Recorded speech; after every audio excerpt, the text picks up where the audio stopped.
नमस्कार, मैं मेघा मित्तल और आप देख रहे हैं जस्ट इंडिया। हमीरपुर में मीटिंग के दौरान अपर पुलिस अधीक्षक अनूप कुमार की तबीयत बिगड़ी, जो सरकारी कार्य से अपर पुलिस अधीक्षक जनपद महोबा गए थे। मीटिंग के बीच में ही बीपी लो होने के चलते तबीयत बिगड़ी और आनन फानन में महोबा के जिला अस्पताल में भर्ती कराया गया। अपर पुलिस अधीक्षक का हाल चाल लेने के लिए आईजी रेंज के सत्यनारायण, महोबा डीएम, महोबा एसपी और पूरा प्रशासनिक अमला जिला अस्पताल पहुंचा।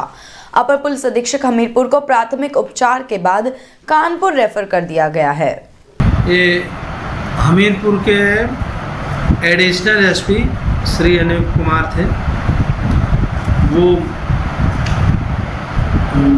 उनको जो है लाया गया था। ये था कि वो बैठे थे ऑफिस में जो है, तो अचानक वो जो है चक्कर आ गया और कुछ चक्कर आने के बाद थोड़ा कुछ देर के लिए बेहोश हो गए थे। तो उनको जिला अस्पताल लाया गया। यहाँ पर इमरजेंसी मेडिकल ऑफिसर और डॉक्टर केडी गुप्ता फिजिशियन ने उनको देखा, उपचारित किया और जांचें वांचें कराई। ट्रक की टक्कर से बाइक सवार युवक की तड़प कर घटनास्थल पर मौत हो गई। फोन करने के आधा घंटा बाद पहुंची एम्बुलेंस की वजह से बाइक सवार तड़पता रहा। ग्रामीणों की सूचना पर पुलिस ने ट्रक चालक को पकड़ लिया है और क्षतिग्रस्त हुई बाइक में अचानक आग भी लग गई थी। बाइक जलकर राख हो गई और पुलिस ने शव को कब्जे में लेकर पोस्टमार्टम के लिए भिजवा दिया है। बता दें कि पूरा मामला सिकंदरा थाना क्षेत्र के निन्हौरा मुगल रोड का है। आगरा में दरोगा प्रशांत यादव की हत्या कर दी गई। दरोगा दो भाइयों के विवाद की सूचना पर गए थे और उनमें से एक भाई को मौके से पकड़कर ले जा रहे थे कि अपराधी ने तमंचे से दरोगा को ही गोली मार दी, जिससे उनकी मौत हो गई और मौत की सूचना से पूरे गांव और परिवार में मातम है। दरोगा प्रशांत यादव जनपद बुलंदशहर के छतारी के रहने वाले थे और वो एक केस के चलते अपनी ड्यूटी पर थे और जो दो भाइयों के केस को सुलझाने के लिए गए थे। और इसी बीच एक भाई को जब वो पकड़ कर ला रहे थे तो एक ने उनके तमंचे से उनको गोली मार दी, जिसके बाद उनकी मौके पर ही मौत हो गई। उससे उनकी मौत हो गई और मौत की सूचना से पूरे गांव और परिवार में मातम है। दरोगा प्रशांत यादव जनपद बुलंदशहर के छतारी के रहने वाले थे और वो एक केस के चलते अपनी ड्यूटी पर थे और जो दो भाइयों के केस को सुलझाने के लिए गए थे। और इसी बीच एक भाई को जब वो पकड़ कर ला रहे थे तो एक ने उनके तमंचे से उनको गोली मार दी, जिसके बाद उनकी मौके पर ही मौत हो गई। पुलिस ने सूचना दी शाम के टाइम हमें, और आगे बताई कि वो गोली मार दी गई है उसमें, दो परिवारों के विवाद में, और उसमें फिर मौत हो गई है। कैसा लगा आपको जब ये सूचना आपके पास आई? बहुत बेहद दुखद हुआ। सरकार से क्या मांग करना चाहेंगे? सरकार से यही मांग करना चाहते हैं कि ये दो परिवारों को चलाता था अपने चाचा ताऊ के, ना तो इनकी पिताजी है और न ही कोई भाई है, और सारा दाम दौर इसी परिवार में है, दोनों तीनों परिवारों का। खैर थाना क्षेत्र के अंतर्गत एक युवक सुरेंद्र पाल अचानक गायब हो गया और कल दोपहर बहन के मोबाइल पर मैसेज के माध्यम से 20 लाख रुपए की फिरौती मांगी गई। तहरीर के अनुसार मैसेज में लिखा था कि हैदराबाद जाने वाली ट्रेन में पैसे रख दें और पीड़ित परिवार ने पुलिस को शिकायत दी।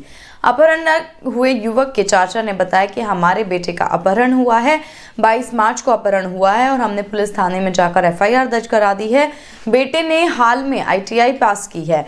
मामले की जानकारी देते हुए पुलिस अधीक्षक ग्रामीण ने बताया कि खैर थाना क्षेत्र में एक मोबाइल पर मैसेज आया, 20 लाख रुपए की फिरौती मांगी की। सूचना मिलने के बाद थाने पर इसकी एफआईआर पंजीकृत कर ली गई। युवक के मोबाइल की लोकेशन सर्विलांस की मदद से लेते हुए 3 टीमें बना दी गई हैं और उसकी तलाश जारी है। शीघ्र ही इस घटना का खुलासा किया जाएगा। लड़का को अपहरण है वो सर। कब, क्या तारीख को, कितने समय? 22 तारीख। अच्छा, फिर कैसे मालूम पड़ा तुम लोगों को? मैं तो बाहर गया था आगे की तरफ रिश्तेदारी में। अच्छा, कहीं तलाश किया? हाँ तलाश किया है, अब कोई लग रही नहीं खबर हमारी, किसी से कोई परेशानी कोई दुश्मनी नहीं। कहीं शिकायत की है तुमने? हाँ शिकायत की है थाने में। अच्छा, एफआईआर दर्ज की है। नंबर पर एक मोबाइल से एक मैसेज आया जिसमें 20 लाख रुपए फिरौती की भी मांग की गई और सूचना मिलते ही थाने पर इसकी एफआईआर पंजीकृत कर ली गई और उसके मोबाइल की लोकेशन सर्विलांस की मदद से लेते हुए 3 टीमें बना दी गई हैं और उसकी तलाश जारी है और शीघ्र ही इस घटना का खुलासा किया जाएगा। सहारनपुर में देहात कोतवाली क्षेत्र की युवती ने एफआईआर दर्ज कराते हुए बताया कि वह गांव के ही एक जन सेवा केंद्र पर पैन कार्ड बनवाने के लिए गई थी, जहां पर उसकी मुलाकात गांव के ही अहमद से हुई। पैन कार्ड बनवाने के बहाने अहमद ने कई दिनों तक उसके चक्कर कटवाए और आरोप है कि अहमद ने कहा था कि पैन कार्ड बनवाने के लिए सहारनपुर जाना होगा। सहारनपुर के होटल में ले जाकर अहमद ने उसके साथ दुष्कर्म किया और अश्लील वीडियो भी बना ली, जिसके बाद वो लगातार उसे ब्लैकमेल करता रहा। उसकी फरवरी में शादी हो गई और उसके बाद भी अहमद ने उसको ब्लैकमेल करना नहीं छोड़ा और 50,000 रुपए की मांग की। पीड़िता ने बताया कि जब 50,000 रुपए लेकर गई तो उसके रिश्तेदार शबाना, रफीक, अशरफ, यूनुस और यूसुफ, सहवान और मोतीलाल ने उसे बंधक बना लिया और इसके बाद मुजफ्फरनगर के एक धार्मिक स्थल पर ले जाकर धर्म परिवर्तन कराने के लिए हस्ताक्षर कराए। बाद में आरोपित उसे गांव में ले आए और एक बाग में बंधक बनाकर रखा। सीओ दुर्गा प्रसाद तिवारी ने बताया कि मुख्य आरोपी मोहम्मद अहमद, अशरफ, राजिक और मोतीलाल को गिरफ्तार किया है और मामले में 6 आरोपी फरार हैं। जल्दी उनकी गिरफ्तारी भी की जाएगी। ब्रेक फेल होने से पलटी बस में 2 यात्रियों की मौत हो गई। लखीमपुर के एसके खान बस सर्विस की ट्रैवल गाड़ी गुरुवार को चंडीगढ़ से कुशीनगर के लिए गई थी और गाड़ी में 35 लोग सवार थे। बताया जा रहा है कि यह गाड़ी तिलहर से करीब 70 किलोमीटर पहले रात में लहरा गई थी। गाड़ी रोककर पता चला कि उसके ब्रेक में कुछ गड़बड़ी है। बस मालिक एसके खान और चालक राधे ने उसकी मरम्मत भी की, लेकिन गुरुवार सुबह तिलहर आने पर गाड़ी के ब्रेक फेल हो गए और वह हाईवे किनारे कौशल पेट्रोल पंप के पास जाकर पलट गई। यह हादसा करीब सुबह 5:45 बजे हुआ और बस में सवार 35 में से 17 लोगों को गंभीर रूप से चोटें लगी हैं।